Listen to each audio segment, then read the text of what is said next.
And the show is back on. So welcome again, or welcome back, or a continuing hello. For our final panel of the day, we have an amazing group of experts speaking with us on evolving your career. Whether it's a position in government, in law, in business, moving into cybersecurity as a new field, looking to advance in your current positions, or seeking a board role. Part of the conversation will be on responsible leadership, evolving your own personal brand, and then also applications to your own business roles as well. So thanks so much. I'm going to turn it right over to the panel. I'll start with you, Catherine. Thank you for moderating. All right. Is it working? Can you guys hear it? Yeah? No? I don't think it's on. Oh, it is now. All right. Okay. We're checking. I think you're on now. Am I on now? Is that better? Oh, yeah, I'm on now. Well, welcome, everybody. I know it's like you're munching along, crunching. There's crinkly paper that makes a noise. So keep the crinkling to a minimum. I'm Catherine Lancioni, and I'm a professor of communication at Rutgers University and the founder of a company called Presenting Perfection, and a huge fan of Judy's. And so when she asked me today to do this panel on personal branding and run it, I was like giddy, because the chance to be here at NYU, getting to speak with all of you, is really fun. And I should say I'm a proud NYU parent. My son is a sophomore at Tandon, somehow surviving in the engineering school. So God bless him, is all I can say. So before we start, like a little bit about me and more about these amazing women that are up here. As I said, I run a company called Presenting Perfection. We focus on the intersection of brand, leadership, and communication, and helping women and men discover how they can use their communication skills to bring their brand and ultimately their leadership to life. On the panel today, I'm humbled by the people that are sitting next to me, and I'd like them each to talk a little bit about themselves. But here I have Andrea Markstrom, who is the CIO at Schulte, Roth & Zabel, law firm in the city. I have Kavithya Maripan, who's the Executive Vice President of Customer Service Experience and Transformation at Zscaler, and she is an NYU grad with a Master's in Cybersecurity, Risk, and Strategy. I have Linda Lautenberg, who's the co-founder of EvolveMe, and I have Harriet Pearson, who is an amazing person. After my conversation with her last night at dinner, I'm like so humbled. You're all wonderful, but Harriet blew me away last night. Harriet Pearson is the Executive Deputy Superintendent of the Cybersecurity Division Head for the New York State Department of Financial Services. So welcome, panel, and if you ladies could each just share a little bit about yourself, that would be great. Andrea? Sure. Good afternoon, everyone. And I apologize, I'm losing my voice, so hopefully it will stay for the next hour and a half. But I'm Andrea Markstrom, the Chief Information Officer for the law firm Schulte, Roth & Zabel. We're located here in New York, DC, and also in London. I'm also the founder of a professional women's organization called I Will, which stands for Inspiring Women, Igniting Leadership and Learning. And it's all about helping women and men rise and succeed. It's wonderful to be here today, and thank you for having me. I'm Harriet Pearson, making a reappearance. I head up the cybersecurity division at the New York Department of Financial Services, and I won't say a lot more about that since I was on the first panel, but a little bit more about myself. I don't know how I got to where I am, other than always being open to trying to help and trying to solve hard problems. And I started as an engineer in the oil field, so I was not an IT person. I was a geological engineer. Worked for a little bit, then went to law school when I realized, you know what, I can't deny the fact that I have a more skills and more aptitude there, and really a passion for how law and policy, and ultimately I realized technology all react to each other and interrelate. And I was fortunate enough, and it was completely by accident, to join IBM in 1993. And when you are part of an organization that has a really great talent management program and a culture, and you apply yourself, you can do all sorts of things. And I ended up doing all sorts of things, and decided at some point what my major was going to be, and one thing led to the other, and so that's who I am. And now I'm in government, and always wanted to do some kind of public service, and really privileged to have the opportunity to do that at the department now. Hi, I'm Linda Lautenberg. I'm co-founder of Evolve Me. We work with women in midlife career transition or looking to level up in their careers, and we also work with organizations that are committed to advancing women's leadership within their company.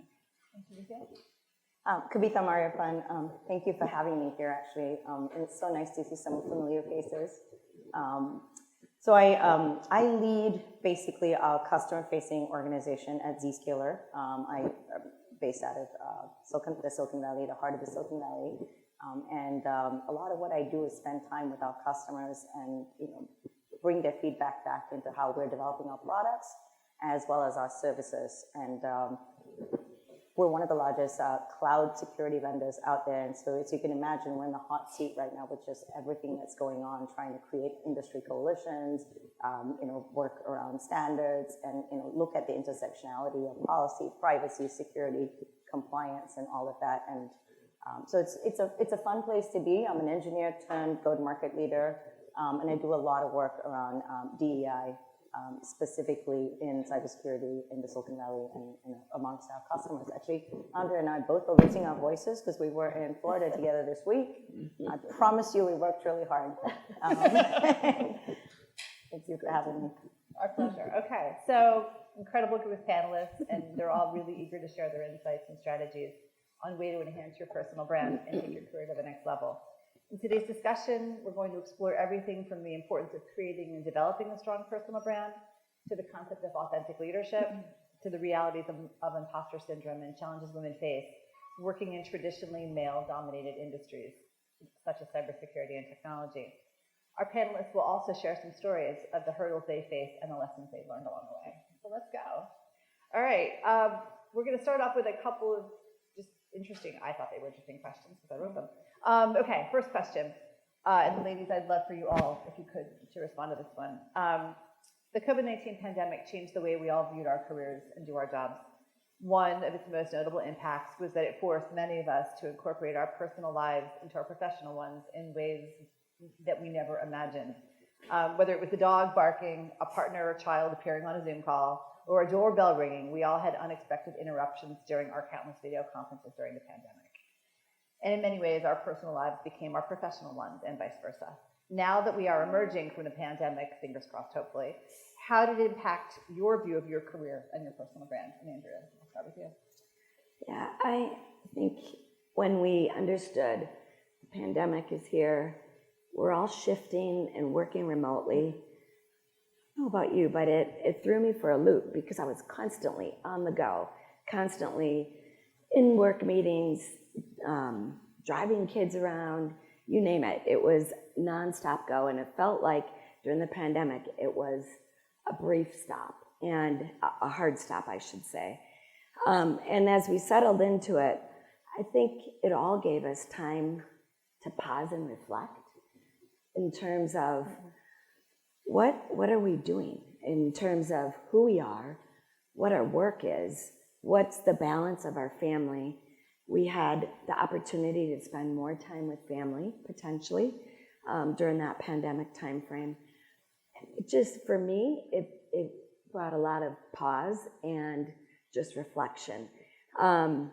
It also had, I think, such a, there are many unfortunate events that happened in terms of health. I think it also brought us a silver lining in terms of pulling people together. Even though we were far apart, when you're on a Zoom call and you have an opportunity to introduce one of your kids, or your dog is here, or, we did all kinds of goofy things over Zoom. Let's show a picture of everybody's refrigerator and guess whose it is. Just wacky, weird things. But we wouldn't have ever done that if we didn't have time to pause and reflect. So brand, what I learned during that time frame was I need to open myself up and let my team know that, first of all, I'm a person too, and I'm not just this, we will get through this, and let's make sure, all of the technology and cybersecurity for our firm is set. Listen, my kids are struggling through school on the pandemic. So we literally had a daily stand-up with my entire organization. And we started that daily stand-up with 15 minutes of, who wants to talk about anything but work? And I always started it because I wanted people to feel free to open up about some of the challenges that they're going through. And it's not easy. It was a hard time. So for me, most out of anything, I learned that I need to start developing that and building that into my everyday brand, because it really brought our team together, just opening up with each other. And that's just, it goes to authentic leadership. I could go on and on about it, but it was really a wide opening experience, I think, for all of us. I love it. That's great. Harriet, what about you? Okay. I think because I had had a long career in a technology company and that is distributed and already using those kinds of capabilities, honestly, the way I was working didn't change much because that's how we worked. And I took that with me. I spent 11 years, and during the pandemic, I was working for clients in a law firm. And the only change that occurred is that I wasn't hopping on a plane at a moment's notice because a client needed to see me. Right. And everybody, having the rest of the world now do what I was doing already, which is being online and being available, it was kind of nice, actually. And so that part, I think the residue of that, or the lasting impact of, it seems like more of us now do that, and it's actually a welcome thing not to have to hop on a plane at a moment's notice. That is a wonderful thing. And because in the old days, you weren't really working, especially if you worked globally. Oh my goodness, if you work globally, you're strapped to a plane. Or the plane is strapped to you, whatever way it is. And you're going around and around and around the globe. And I spent a couple of decades doing that. And no, not more. And that's, I think, good from a life balance perspective and also from probably a sustainability perspective, all that. So that's lasting impact. The lasting impact I worry about is that we are, as a working society, as a professional cohort, used to it now, and that we're spending less time focusing on getting together and mentoring and really training each other, because it goes both ways. It's usually not unidirectional. The best kind of training, it goes both ways, and that's something where you can't really force people to get back into the office and by golly, but you can. I think we need to be more intentional about creating spaces so that you can learn from each other, and that's why conferences like this are helpful.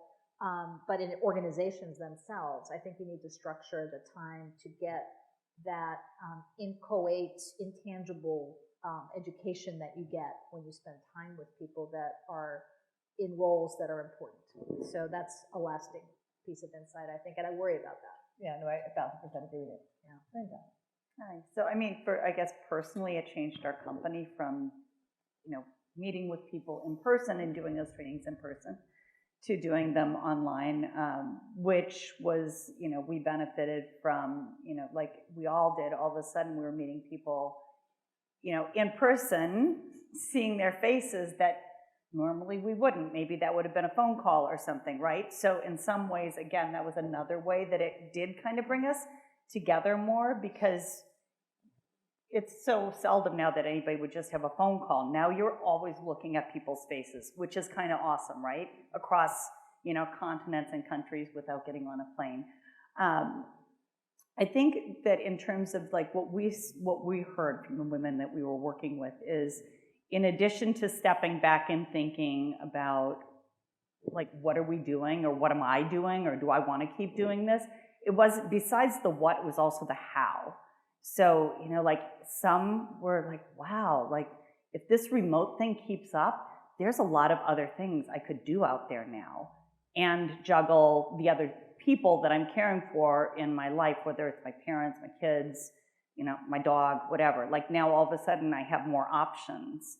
Or there were other women that we would, or people that we would talk to that said, I don't like this, and I hope we get back into the office.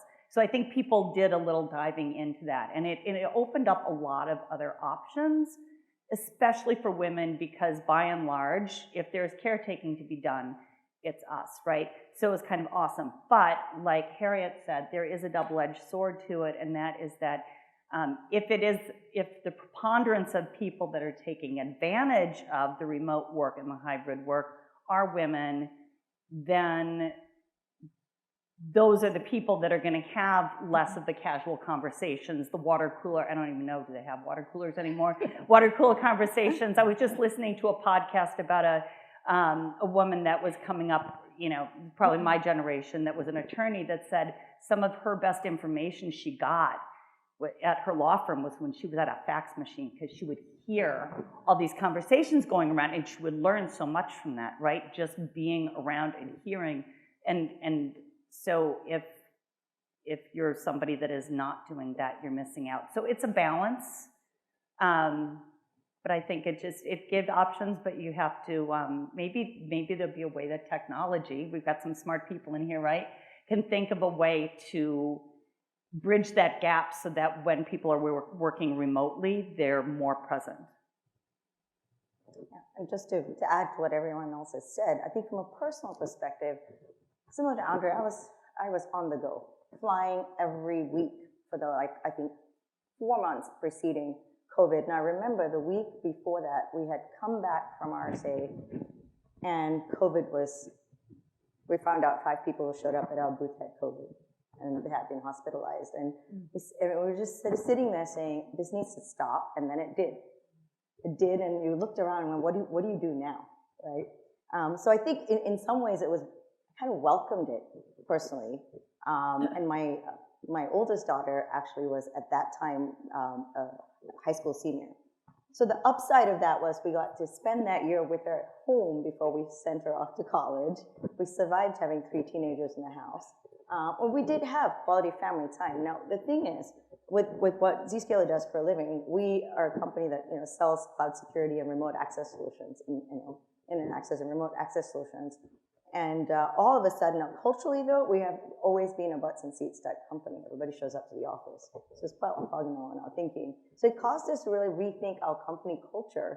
Like, we were so wired, and as many of these Silicon Valley companies, R&D happens, in front of a whiteboard. Everybody collaborates, everybody's out there. And so we really had to rethink what we needed to do. But there was a sense of urgency that we needed to get everybody access. We worked with Zoom, we worked with Microsoft, we looked at all the integration that we needed to do to enable this remote access that needed to happen. So the company had a resurgence professionally. Everybody was so busy. And we had a sense of purpose. But I think with a lot of companies that are working in this space, we found that people started to have Zoom fatigue and burnout because there was no separation between what was home and work. And we were working, and most of us were working 16, 18 hours a day, trying to get everybody up and running. And then you started to see, across the board, and this was not just us, looking at all the other companies, just cracks in work-life integration and productivity, and people just now not turning cameras on Zoom, and they were just tired. Before that, it was okay to wear sweats to work, and it was kind of cool, not having to get dressed up and go to work and all that. But you started to see people with Zoom fatigue, didn't want to interact. And I think it's also the realization that people are actually wired very differently. Some employees do well in the office, and some just self-select out, when you're virtual, especially women and folks, people that come from, minority groups that are usually a lot more introverted or quiet, or feel like they're not going to be more vocal. And Zoom-splaining became a thing. Right? It's very true. I mean, you see the more vocal males, speak. And so, it was very true. And intentionally, we were having our managers actually look at what they needed to do to provide opportunities, like you would in a room, to those, who are on Zoom, to participate. And then there's some really interesting stats that are saying that now, as much as women, you mentioned it, right? Offered so many opportunities for women and caregivers in general to be able to incorporate and sort of have this integrated work, I wouldn't say work-life balance, but work-life integration to care for their families and all of that. But the caregiving burden still falls on that same group. And so that hasn't gone away, and you now have, no break. And we're seeing results of women not getting promoted now, coming out of Zoom. And if you look at the attrition and you look at women entering sort of, I would say, director level positions and above, there's been a real contraction in that. So we have to be deliberate about that. So I think addressing your personal brand question, it was really about kind of being thoughtful about like how do we like rebrand? How do you talk to everyone on the team to make sure they're creating kind of their authentic brand, they're visible, because most folks haven't come out of this remote/hybrid work environment, and so personally branding yourself and being visible, whether it's online or in the company, showing up a couple of days is vitally important. Because people are getting overlooked for projects and promotions. Well, I think just building on kind of what everyone said, I think what it showed us too is that it's okay to be human. When your dog comes in and barks in the middle of a big conference call with your boss and other people, there's nothing you can do. You can give the dog a treat and tell it to go away, and maybe that works. But like, there's your dog, it barked, but it was okay. Yeah. But I think also to your point, Cynthia, like the Zoom fatigue is real. The other thing that Linda mentioned, which I thought was fascinating, and this is something for me now that I know, was I wasn't a big Zoom person before COVID, I'll admit it. Like, I don't want to get on a video call, but now it's expected. And if someone doesn't want to do one, it's a little suspect. Right. The bad hair day excuse, I get that. But like, apart from that, it is a little strange because it's become the norm, whereas prior to COVID, it was the exception. I'm saying to someone the other day, I feel like our business life is like pre-COVID, post-COVID, but unfortunately they're the same initials, so you can't look like they're both PC. But it's true. But it really changed the way that we do business because we expect to see each other, and it's okay to be who we are, which I don't necessarily think in all industries is always the case. And something, Andrea, that you were saying about the start of the meeting, how you started them. I have a friend who's in Singapore. She runs a global communications program, and she started virtual coffees during COVID, right? Because her people were all over the world, and they needed a time to get together to just talk. Yeah. And she figured everybody could have a beverage at some point a day. So some people would have their lattes, some people would have their glass of red wine, and I guess other people would have their, creme de menthe. I don't know what you drink at night. But the point of it was, it got her team together. And the bonds they created as a team, despite the fact that they were global and all over the place, was very, very special. And those bonds strengthened them as a team post-COVID. Yeah, and I would encourage you to continue that post-COVID. Yes. And, now that I know some workplaces are starting to come back into the office or a hybrid, don't forget about that connection and just continually, that's so valuable to keep. Yeah. And I think, when Harriet was talking about the whole fact that, like, for you and for Kavika, it really changed the burden of business because you were able to take some of those meetings at home now, especially during COVID, and not travel as much, which is huge for both of you from a lifestyle standpoint. So COVID made our brands more prominent. It made us kind of merge our personal and professional lives. Now that we're, in PC number 2, how important do you ladies think a strong brand is? Does it matter? Or is it just something that you should do as sort of a side gig? I'll jump in first. 1,000% it matters. How do you do it? I'll tell you, I always say be rich in relationships, and it is constantly challenging myself to get out, to connect with people, to talk with people, and to authentically really get to know people. What I needed to understand is what do I want my brand to be? I had somebody say to me, you're the CEO of your career. What do you want your career to look like? Well, take that one next step further. You're the CEO of your life. And you need to integrate work and family and health and fit, and faith and all of it. That's who you are. And it took me a long time to figure out I needed to do that in order, first of all, to be successful at home, and to be successful in my career. And for me, the success part about that is finding you probably hear this phrase, but finding your tribe, finding who are those core relationships, and getting out and meeting with people and just connecting that. The other piece in terms of, how do you continue to build your brand?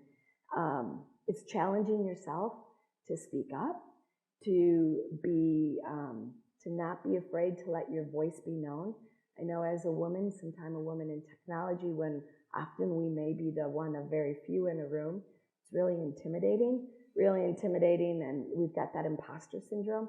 But that's where your tribe comes in, or your board of advisors. They're going to help lift you up and continue. Not only people have lifted me up throughout my whole career, and that was because I built really great relationships. Don't forget that, and build other people up. And so that, I just think relationships are the key. Harry, what about you? I confess I don't really think about brand, but I think about goals and objectives, and I'm just wired that way. And I actually don't think, if I think about brand pre-COVID, post-COVID, other than the how you engage with folks, I don't think it, because I was in the client service role during that time, it was not a blending of my dog was not allowed to bark when I was on a client call. So we had branded backdrops, and I turned on the Zoom feature that puts on lipstick for you, so you don't have to put on makeup. It sort of fuzzes you up a little bit. It was marvelous because at the end of the day, I might have been sitting in front of the worst backdrop in the world, but somehow the technology overcame that, and I was able to maintain the appearance, and hopefully the appearance matches the reality of I'm here, I'm on, I'm ready to serve, and I'm gonna do what you need done, and I'm gonna give you my best counsel. And so so that didn't change, and my efforts usually have been focused on identifying the problem that is capable of solving and matching it to what I'm capable of doing and interested in doing. And that, when you blend that, I think that gets you to authenticity, and it ignites you. And I think over time, if you do that over and over again in different contexts, people get that you're able to, you're really good at something in a particular context. And so I guess that's a brand, because you do it in a repeated way and you show up similarly. So in that case, yeah, I guess I do think about brand that way, but I'm very intentional about, if I'm really interested in gardening. I'm really bad at it. I don't show up places and talk about gardening because, there's no objective there. It's just I'm interested in it, but I have fun dilly-dallying, but I don't, my goal is not to grow the world's best tomato or something. And so I try to focus in on what is the goal and how do I tie what I'm interested in to that goal, and what other, it does no good to have something unless you meet others who are interested in what you are offering or capable of engaging on. So in a sense, then it's not necessarily a tribe. I think it's really powerful to have lots of loose networks. And people talk about that, loose networks in different networks, not just, your 10 best friends who are wonderful to go have a glass of wine and they lift you up, but they don't help you much in terms of actually unlocking opportunities. It's lots and lots of loose networks in different areas. If you know only one person who's in media, one person who's in technology, one person who's in education, that's really powerful because they have access to hundreds of others. So that is really important, and using the power of that to transmit out and engage is helpful as well. Well, and I think too, this is something that we were talking about last night, was how you develop your personal brand kind of depends upon what area you work in. And if you are deeply involved in security or cybersecurity or privacy, you may not want a lot of your personal life out there. You may not be on social media. You may not be on LinkedIn, right? And so I love, Harriet, what you said about the goal orientation, because you can become very, very well known in your specific field because of what you do and how well you do it, but the rest of the world may not know about you, and that's okay, So I just wanted to make that point, Linda. Nice. So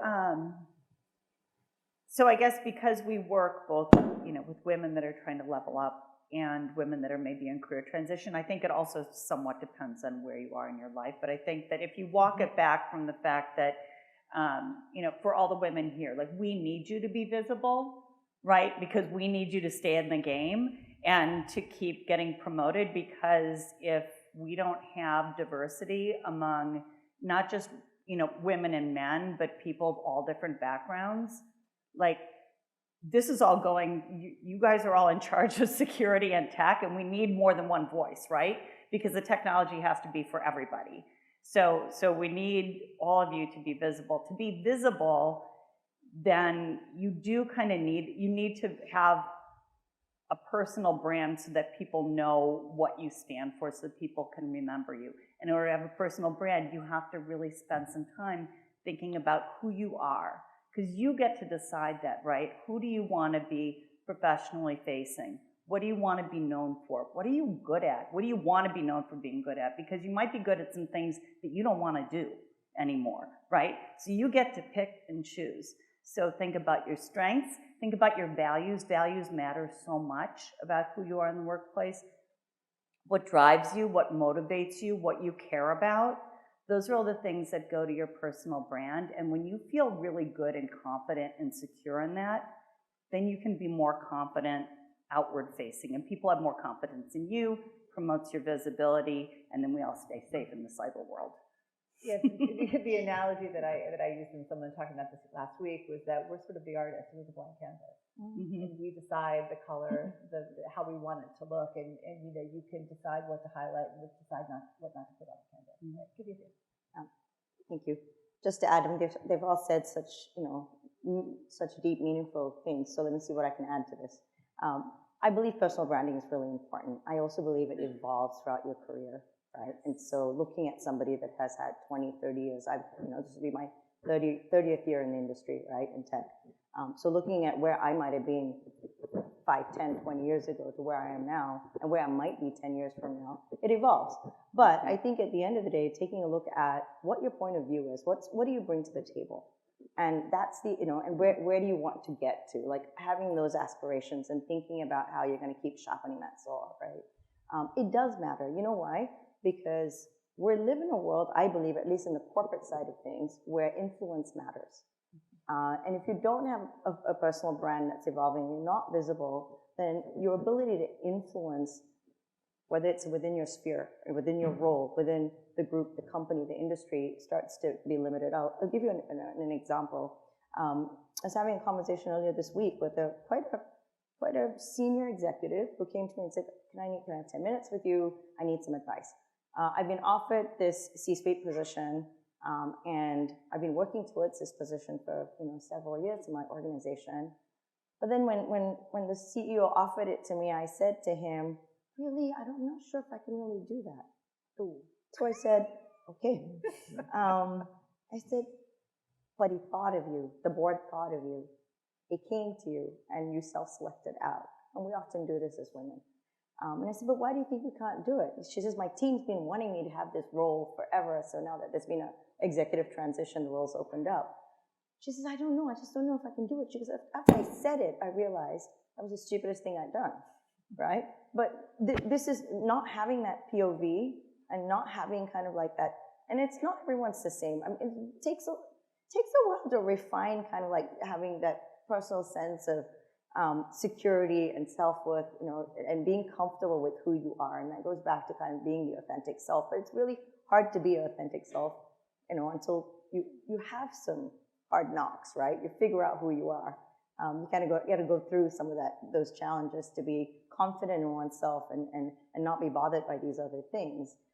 But often we find women self-sabotage themselves out of these roles, and it's really not understanding your self-worth. Again, when you interview people and they go, okay, do you think I'm going to have flexibility? I may want to have babies. And it's like, did we ask you any of that? No. I haven't even given you the job yet. How about we win the job, and then we'll talk about the logistics, right? So these are the things, like having that confidence to say, this is what I bring to the table. This is my craft. This is what I am good at right now. And then go play your hand. And then your brand will evolve, and you'll feel more comfortable with like who you are and what you bring to the table. But it's been really interesting just to see even at that level of seniority, the lack of confidence in oneself. It's not a bad exercise, that introspection. We go through it. We all go through it. CEOs of some of the largest companies, publicly listed companies, have CEO coaches because they themselves are alone at the top, and they're like, what is my POV and where am I taking the company next? And I need a sounding board, and I can't just generally talk to everybody.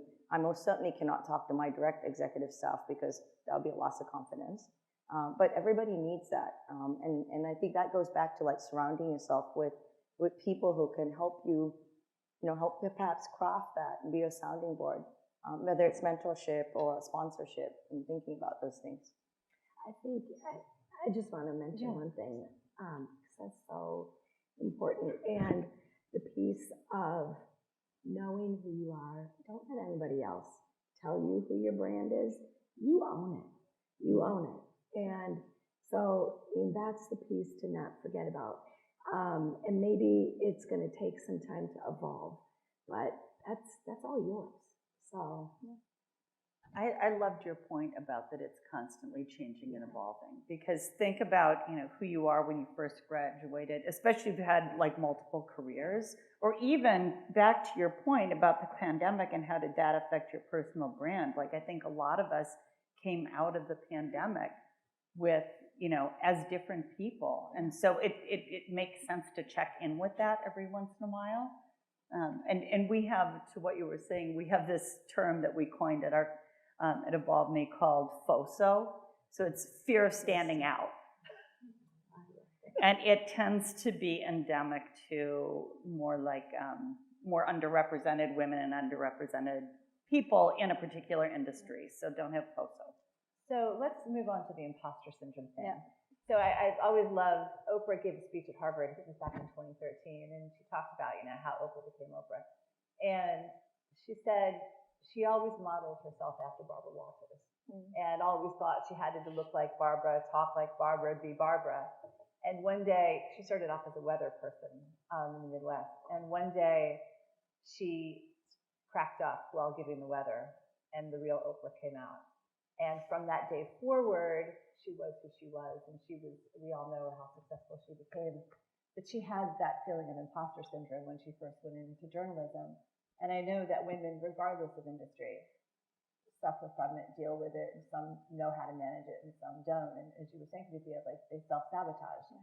So for an industry such as cybersecurity and tech, it's getting better, but it's still very male-dominated. What are your suggestions for women, whether they're in their career, mid-career, late career, for trying to be okay and not suffer from imposter syndrome? And Harriet, I'm going to start with you, since you've been all those years at IBM.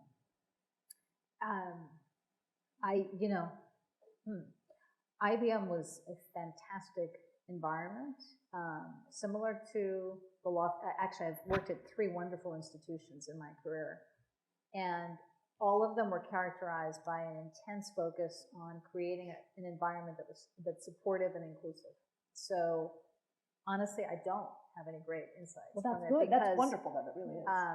But the numbers don't lie either. So if you look at the numbers and the pipeline leaks, particularly in the STEM roles, the hard science roles, right? And I actually, at IBM, 19 years, I had lots of different jobs. And the ones I don't highlight, because I was good at it, but I don't want to do them again, is I was vice president of HR for the hardware division of IBM, and at the corporate level for a few years. And I looked inside the books around talent management and progression and high potentials and the pipelines. And it was fascinating, not my long-term career, but it was really wonderful to have a few years to be part of that kind of role. So I do think, personally, I didn't experience it. And sometimes I'd say, well, what am I doing here? But legit, like, what do I do? And I've changed so many times that whenever you're new in a role, you go through a learning curve that is really steep, and you have to, if you're just a sentient being and have some rationality, it's like, oh, I did it to myself again. What am I going to do? And so you work hard and you prep and you figure it out and you move along. And The difference, I think, between imposter syndrome and just, well, let's move on with it is you don't let it paralyze you, right? You just get on with it. And I don't know, that's just I'm wired that way. But when you look at the numbers and the environment, I agree with your comment. I mean, I see people self-sabotage themselves. I limit themselves, impose restrictions on themselves, and it happens across the board, men, women, etc. It is not limited to females, although I empathize and I see it happen. I mean, the data shows that it must be happening a little bit more in addition to other factors. And I think there is, there's a lot of ways to try to surmount it, but the fact that we're still talking about it indicates that there's still a lot more to be done. And which is why panels like this, always talking about it, making it known, calling it what it is, helps. I think next generation recognize it, and you put a finger on it and you say, this is what it is. Oh, I can manage it now, as opposed to not talking about it, which it's important to understand it. What about you and your experience? I saw some interesting statistics actually last week that 50% of women will leave tech careers by the time they're 35. 50? 50%. That, validated statistics to help share with you. So it's very real. It's there, and I think there's so many factors, right? That starting with, I would say, like corporate conditioning and just how things are structured, and it's there. Secondly, you can't be what you can't see. So if more people are tricked, more women are not in leadership positions, more underrepresented communities are not in leadership positions, then the generation that's in early to mid career is not going to aspire to these roles. For me, I've spent my entire career in tech, and I would say the first 60% of it in core engineering, and so I spent decades being the only woman in the room in every project, always being second guessed, right? So that for me, maybe a little bit of how I'm wired, create a little more friction for me, right? Create a little more friction so that I would want to buck the trend. But not everybody's built that way, and so how do you deal with that? And I look at my 3 girls, nobody wanted to go into computer science. They're in the heart of the Silicon Valley, tried everything, and everybody could write code by the time they were 10. But nobody wanted to go into it because they're like, number one, when you don't want to work like you, that doesn't look like it's fun. And secondly, to them, there were just other things to do, and they didn't see it. They don't see the modeling. They don't see it as being fun and dynamic and, changing the world. To me, from where I sit, that's what tech is, and that's what cybersecurity is. So I think the imposter syndrome is real. I mean, I've experienced it. But I also feel like the friction can help you kind of lean into it and do something different with it. And so how do we create work environments and academic environments where we allow, we recognize that and kind of build programs. And I do a lot of these things where I send everyone on my team for one development program a year, depending on where they are. And I'll find budget for that. And then I don't record this. I don't publicly disclose that in the company. It's sanctioned, but I'm just saying I find that money and I'll do it because I feel like it's my way of giving back to their development. And so what do we do? What do we do with, imposter syndrome in general when people feel like they are not worthy? Can I share a story? I forget the year, but it must have been the late 90s. It was a long time ago. But I had to go have a meeting with a senator. And so I was a lot younger, and it was like I was going to go meet a senator. I actually think I was even going to have lunch with a particular senator. And I was going to represent the company. And I was a little like, talk about, that was imposter syndrome. It's like, me? And I actually let it dribble out to a colleague who was older. And it only took a sentence from him to completely change my mindset. He said, don't you think he puts his pants on one leg at a time? 2? Yeah?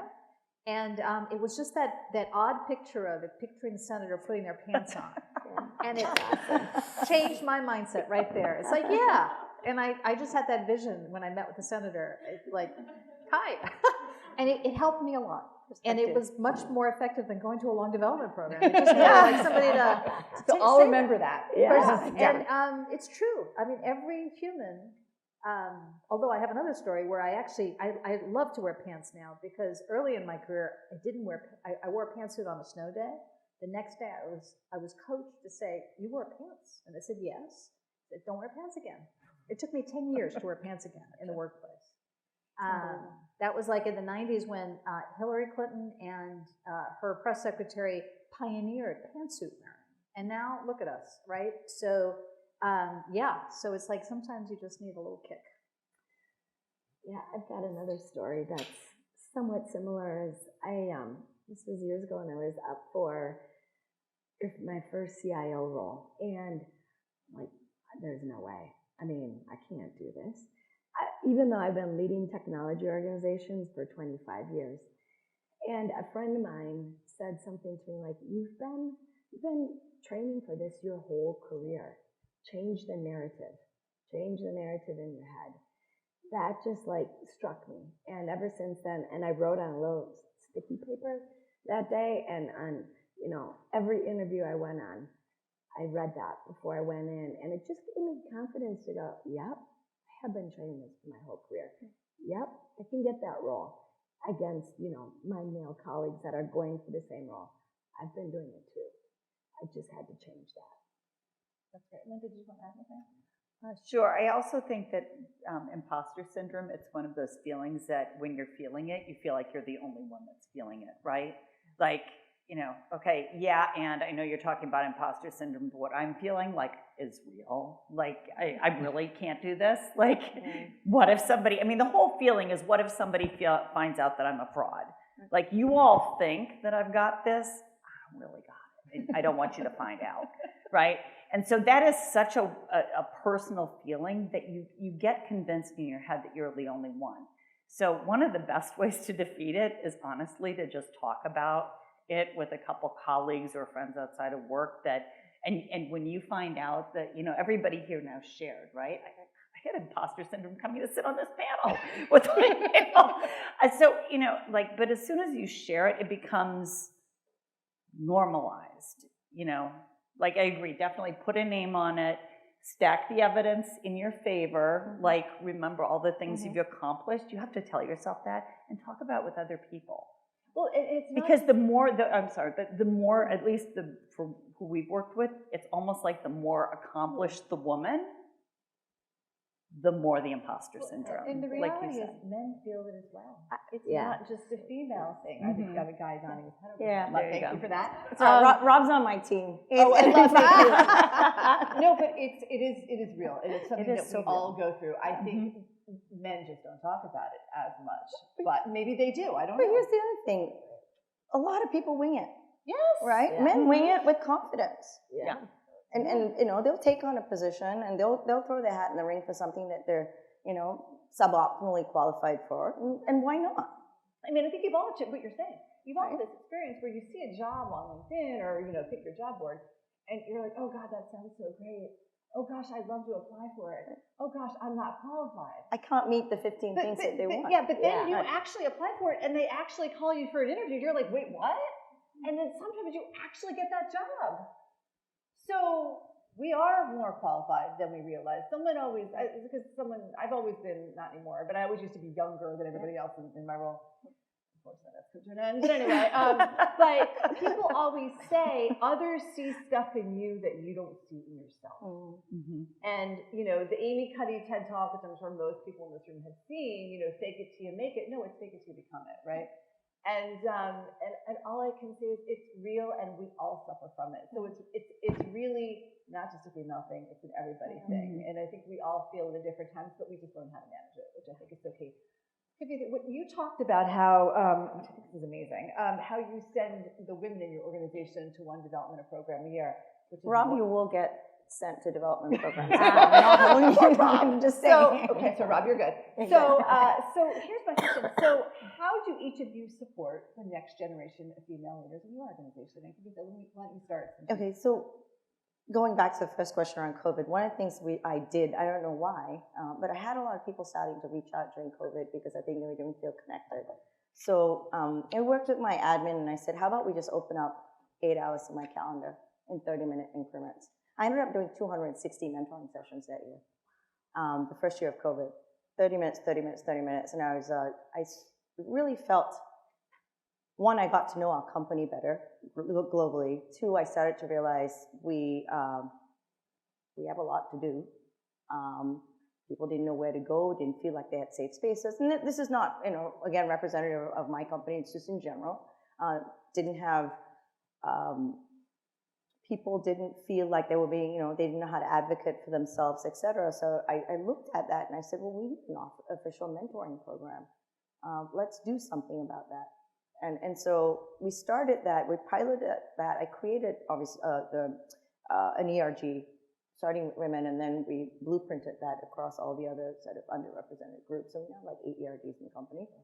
But we piloted the mentoring program through the Women at Zscaler ERG just to see if we would have a captive audience, and people took it on, and then we replicated that. That's one. The other is creating, coffee hours. So here's the thing. One of the things I see is when you have a leader that is truly passionate, and it's like, this is not an HR job. This is, you have to have somebody that's really passionate and really cares and wants to drive it. And then all of a sudden you have an executive sponsor and people feel like there's momentum behind it. So it's part of what we've been trying to do as a company. And we're reaching that out not just to within our company, but we're actually looking at our customer base, and that's where we were this week.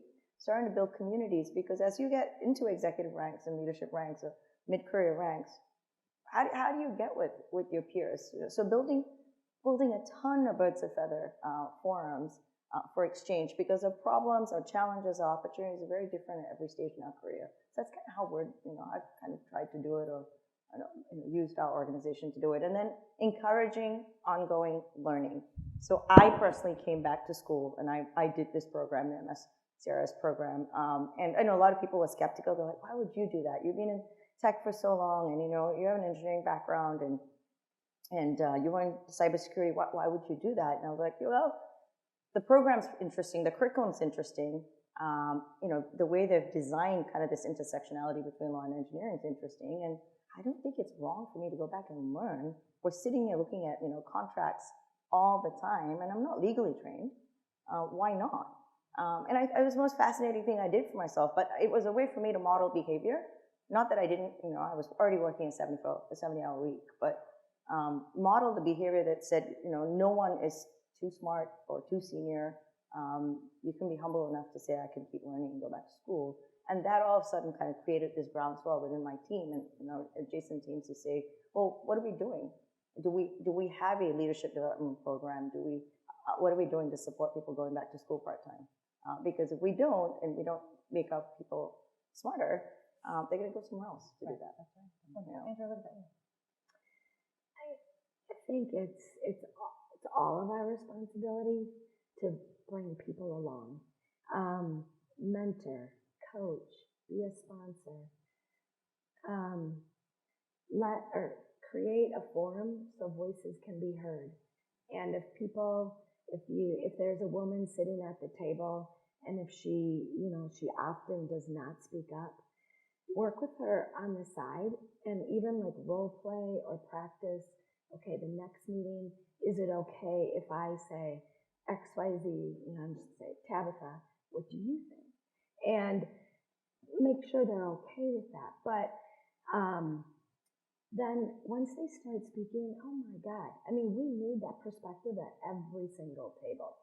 And if you're starting to hear, or if there are voices that you're not starting to hear from, I just meet with them separately and say, you have so much to contribute.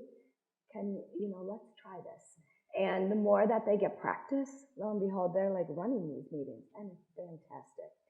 I just think it's all of our responsibility to, take one or take three.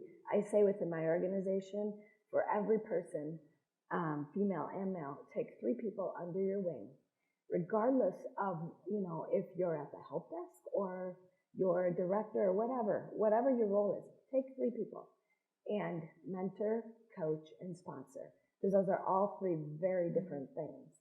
And what a sponsor, for example, when your colleague is not in the room, make sure you're talking about the great work that they do.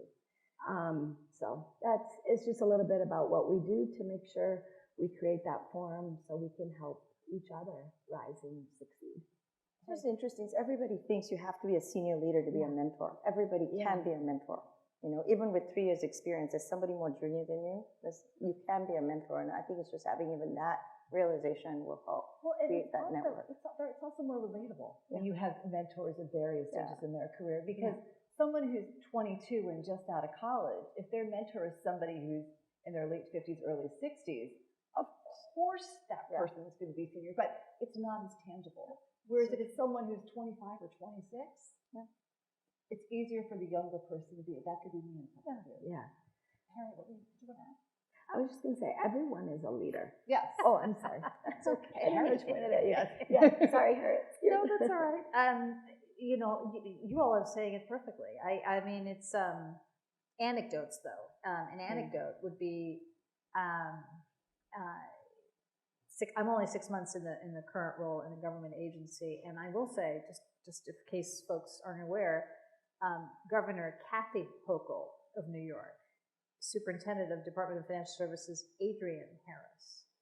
I work for Adrienne, and my deputy is Joanne Berman.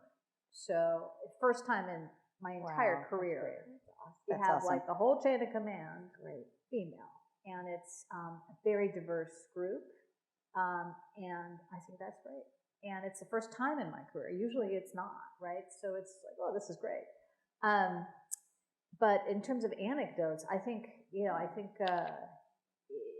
my last tenure, client service focused, the best opportunities to mentor were, come with me, I'm going to have a call with the client, or we're going to have a meeting.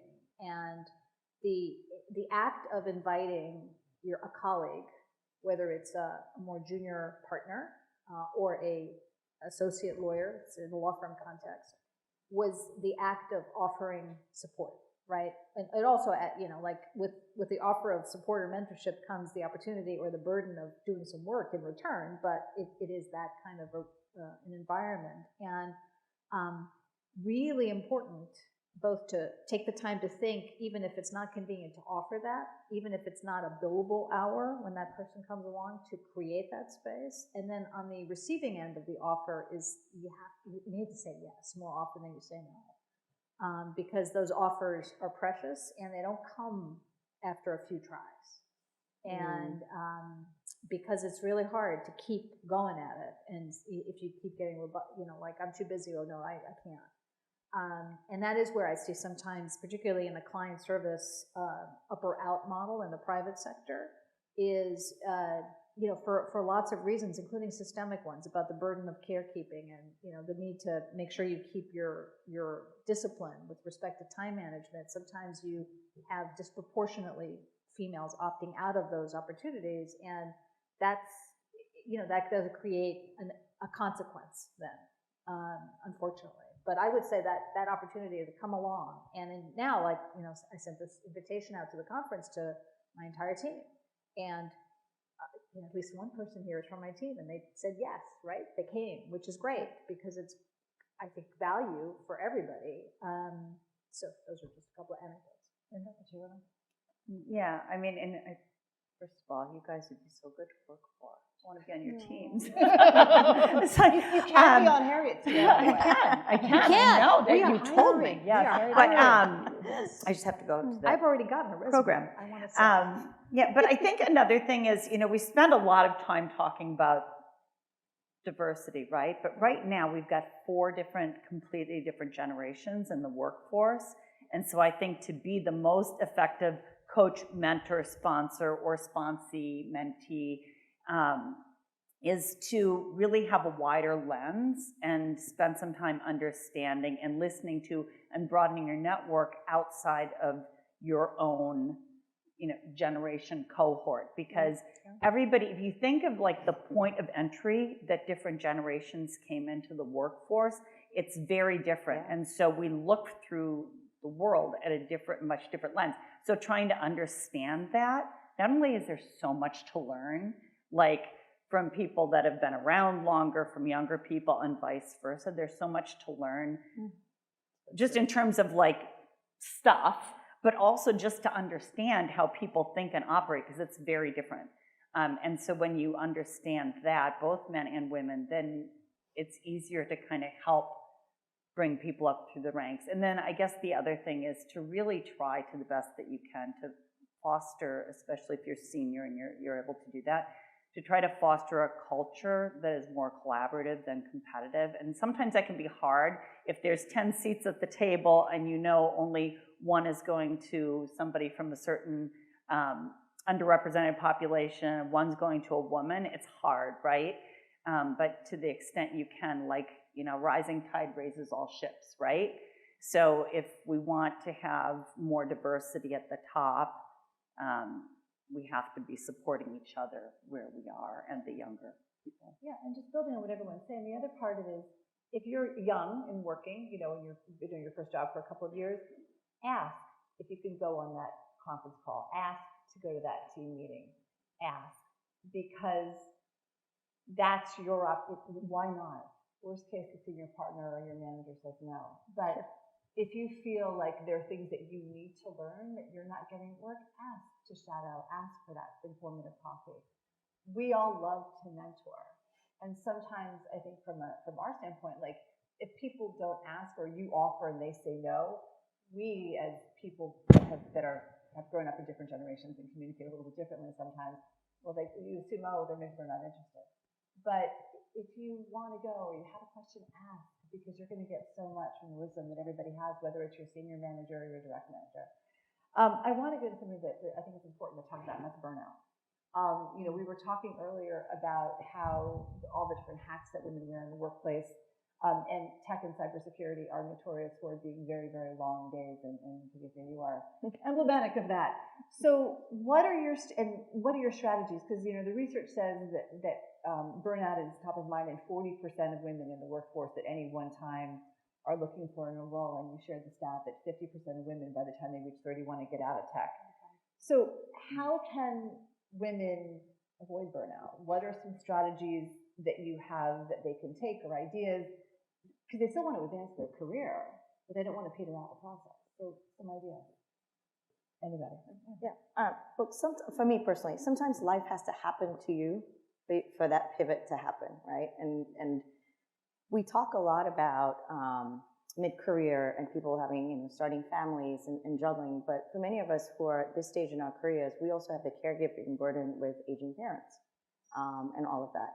I think the one thing we didn't actually touch upon at all also is that during COVID, what became really prevalent was mental health challenges. You know, whether with the, you know, your team as well as with children. And I have, for example, two children who went through severe, like, you know, depression during COVID, and you know, are still kind of dealing with that, whether that was precipitated by COVID or not. So when life happens to you, when these things happen to you, you kind of have to take a step back and go, how much runway do I have? How does this end? Where do I go with this? And what am I doing to one, make sure that I am not imposing my values, my bad practices onto my team to start with, because I could go. Am I doing that because they're not all wired the same? And I think for me, that was really looking in the mirror, looking at my kids. I could see a parallel between these two children who were struggling and some of my employees who were just really like, I could see them go from 80% to 20%. In just, I can't do this anymore. You know, I need 3 months off. So for me, it had to happen hard. And then I saw my mother has Alzheimer's, and I'm dealing with that with her. And it also made me realize, wow, I could keep doing this, and in a clip, I'll be where she is, and I wouldn't have done anything that I've wanted to do, because I keep waiting for that day when it's going to happen. So I think self-care is really important. I think self-reflection is really important. And it just makes us rounded, like, you know, well-rounded human beings, like fulfilled human beings. And I don't think we can wait for other people to do that for us. But whatever it is, and you said you love gardening, you know, and I'm really bad at it too. But I started, nothing grows, but I live in Napa Valley and I'm outside and it's beautiful. One watermelon. Right, that's it. but you know, it's finding those moments, exercise, $5,000 watermelon. and for me, it's also like, your circle, your tribe, professional and personal tribe, who are these people that enrich you and make you happy, re-energize you, because you need it. We're human beings, and corporate America has an uncanny way of pushing us to the edge. Absolutely. Who else wants to chime in on this one? I can say a couple of things. First of all, I'm terrible at it. And it's like every single week I'm like, I'm going to get better. And you said it, Lisa, I mean, especially in corporate America, they will take everything you give them. So you have to set boundaries.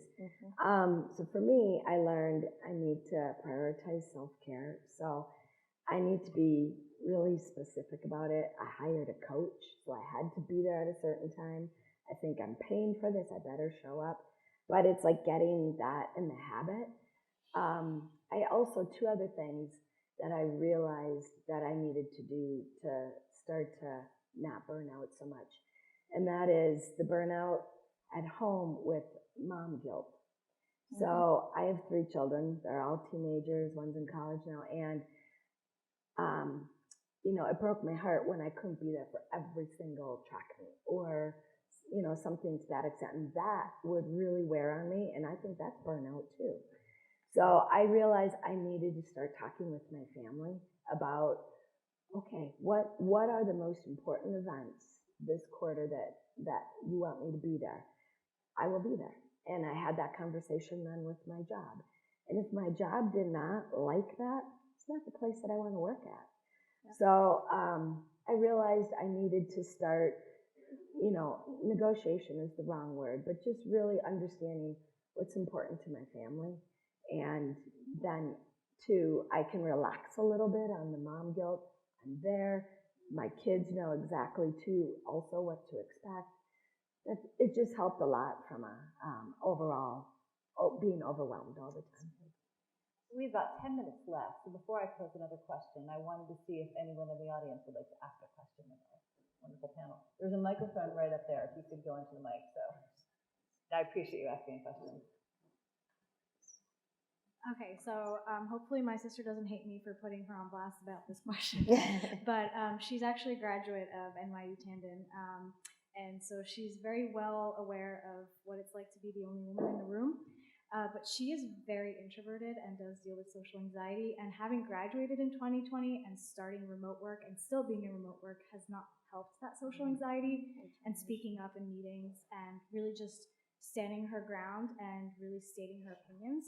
So what would be your suggestion for someone who is just naturally introverted? What can they do to kind of take up space without compromising their nature and their character? I'll answer that. I am the world's biggest introvert. And I'm a lawyer, so you define your term first, right? So introvert doesn't mean being unable to function in society. It just means it's more work than not, right? So I tend to have lots of quiet time at home or someplace else, and I am fine sitting in an office for 6 hours straight working on something, no problem at all, right? So if your sister has introversion, just read the power, whatever that book is, The Power of Introverts. That's a great book by Susan Cain, I think is her name. Great book. I skimmed it, I didn't read it, but I heard her speak, and I thought that was, we have superpowers of observation, analysis, insights. Use those because they're in rare supply. And then on the social anxiety side, I think coupled with, you kind of get tired easily in social settings, and it's just sort of like, just this chit chat, small talk, not me, not at all. I try, I do my best. So forgive me, everybody. I don't do a lot of it. But what I really have found, in the workplace, whether it's public service or private sector, whatever, is, you know, having something to say, something to offer. And so there are plenty of opportunities to arrange for or offer to give a presentation. So a space where you can take the insights that that she's developed and has worked hard to develop and present them and polish your presentation skills is another way of engaging and adding value. So instead of, stressing out about not doing chit chat and trying to fake it, is looking for those opportunities. And a lot of the best speakers are actually introverts. A lot of the best actors are huge introverts. And they're I'm like more comfortable on a stage talking to hundreds of people than in a 4-person cocktail hour. So you just work with what you got. It'll work. Those are a couple thoughts of this. To underscore what Harriet just said, I've been teaching public speaking for 15 years, and the people that say they're an introvert the first day of class usually do the best. So there you go. All right, I'm gonna is there another question? Right there, go ahead.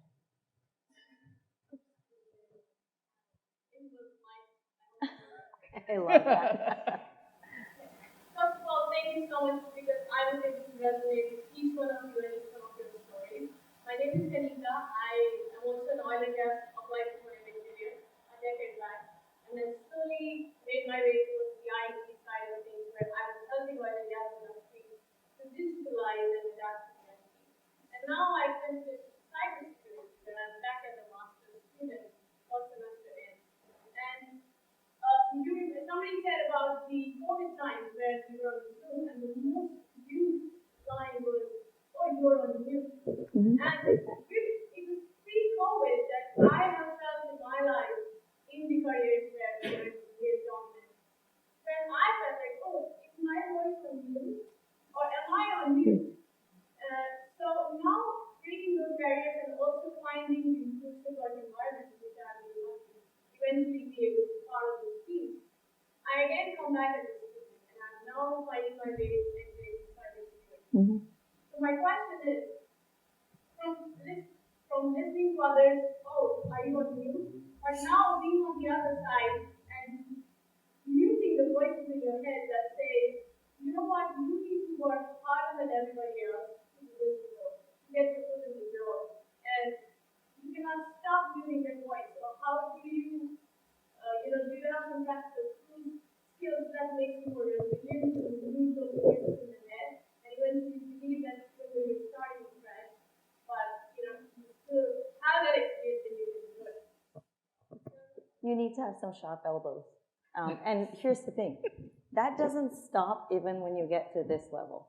So I've been in board meetings where, or when we were still doing this on Zoom, for example, you'll speak. Somebody speaks over you. I started to do this, hey guys, is my connection working? And then everyone stops. And I'm like, so I was saying something. Or or you'll be in a situation where Johnny will paraphrase what, Johnny already had 20 minutes to do his pitch. And then you finally get to say your stuff. And then Johnny goes, well, that's awesome. What Kavita meant to say was this. And I'm like, actually, no, but thank you, right? So the way to mute this is, in some ways, is to have some sharp elbows. And I think there's nothing to lose by, having sharp elbows. You're good at what you do. Look at the experience that you have, right? And the diversity in the different fields and all the academic qualifications to back you up. There is no reason why your voice shouldn't be heard.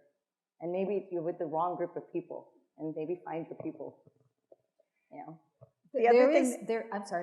There is competitive advantage for organizations that understand how to unlock people.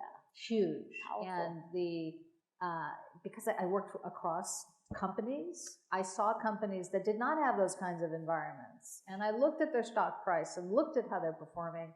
I see relationships, so find the right organization. Yeah. Oh, and I was going to say, within that right organization, find some, get your own little personal board of advisors at work so that you've got a couple allies in that Zoom room or in that meeting room that are going to second what you say, not talk over it, but say, that was a great point she made, and, and so that you're supporting each other. and amplifying each other's voice, and that can also help you, and help you feel a little more confident about the sharp elbows too, because you feel like you've got a champion in the room. Okay. And what I would do is write sharp elbows on a little yellow sticky and just carry that with you all the time. Okay, we have probably about 90 seconds at this point. So each of you if you could give one piece of advice to women looking to advance their career, what would it be? Andrea, you go first. I would say, two things. Know your worth, because you're worth it. I'm too long-winded, I'm not gonna do it. Okay. All right, I'm being authentic. okay.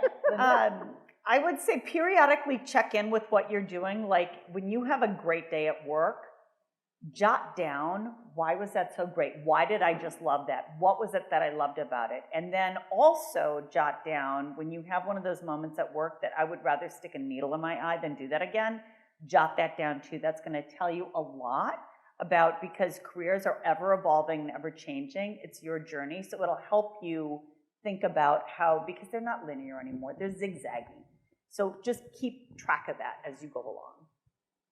Turn adversity into magic. The fact that we are women, we are different, and you're going to be noticed, you're going to be visible. So why not turn that into your personal magic? And have fun doing it. And I think just to add, remember, you're the artist of your career and your brand. You decide what you want to do, and always ask the question, why not, right? Thank you guys for being an amazing audience, and thanks to all of our wonderful panelists. And I hope that everyone takes away one or two little pieces of knowledge that they can use to advance their career. And most importantly, enjoy your weekend, everybody. So thank you so much. And I think Judy is coming up to close out the day.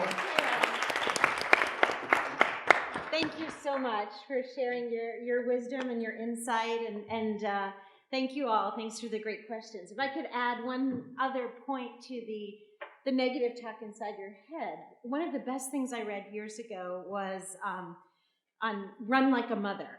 It was a running book, in case that wasn't clear. But one of the authors said, don't say something to yourself that you wouldn't say to your friend. Right. And Treat that yourself hit like me your like best a ton of friend. bricks, because I think I'm positive and happy, but I thought, ooh. So when the negative things come up, you think, well, I would never say that to anybody. So why am I saying that in my own head? So lots of great advice today. That's my little tidbit to add. Thank you again for being here, and thank you all for sharing with us. It was quite an amazing day. It's fun to be back in person after the hiatus, and looking forward to our next event. So stay tuned. On our website, we'll have this program will be posted and more to come. So thank you.